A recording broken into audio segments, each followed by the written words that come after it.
Thank you, Deeper Cloward, and I'd like to start by thanking everyone who's taken part in today's debate, and also to thank Jane, really, our colleague, for the invaluable work that she does on the cross-party group for diabetes. We have heard today a great deal about some of the technical aspects of caring for those with diabetes, the secondary health complications that can be caused by diabetes, and we have heard about how, through much better support in terms of managing health and exercise, that type 2 diabetes is both a preventative and curable disease. Thus, it is important that we recognise the necessity to reinforce the need for people to take responsibility for their health and lifestyle in order to play their part in reducing their risk of developing type 2 diabetes. A major element of this is for individuals to be knowledgeable about what the risk factors are for diabetes, and most importantly, how to reduce them. Their approach requires commitment from all partners, including local governments, schools, industry, employers and third sector health boards, and most importantly, the public. And I would like to take this opportunity to urge the government to place a requirement on public bodies and businesses to highlight the signs of diabetes and the preventable measures. This is already widely done for cancer and can be so easily achieved for diabetes. Focusing on the preventability of type 2 diabetes, we have to be aware that there are many reasons people end up with poor lifestyle, making bad food choices and not getting sufficient exercise. And this comes from a variety of sources with no one single identifiable cause. I would argue that the pathway to developing type 2 diabetes is likely to be very different across the spectrum of those who suffer it. For instance, for some it might be mental health issues that have led to a sedentary lifestyle. For others it could be physical injury that has led to difficulty exercising. But unfortunately, another prominent cause is poverty, and there is prevalence for choosing high calorific foods with low nutritional value because they are cheap.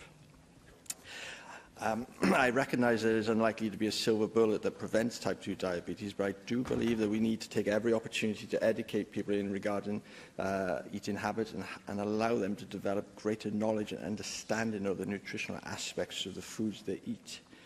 It is controversial that the hospitality industry should be made to provide nutritional information for every meal or snack that they provide.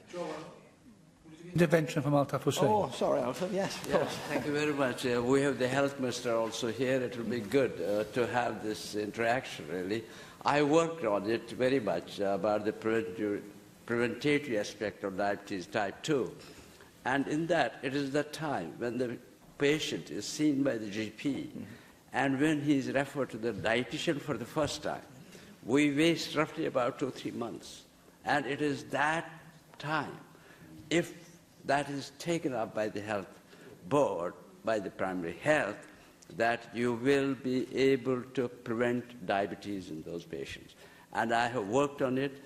If Minister wants, I would be grateful to, discuss it further with you. Thank you, Altaf, and thank you for that intervention. And as already been discussed, one of the issues is the lack of diagnosis of type 2 diabetes and the unfamiliarity of the symptoms. So it's crucial to get them covered as well.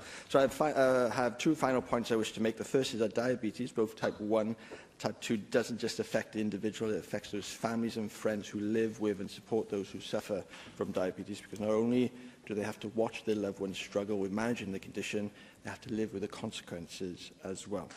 And there are many hidden aspects, as we have heard, of diabetes that rarely, if ever, come to the surface. For instance, the constant worry of low blood sugar, which is particularly prevalent at night time or when exercising, when unfortunately just one mistake in not eating enough or doing too much exercise or dosing a bit too much of insulin can cause people to slip into a coma.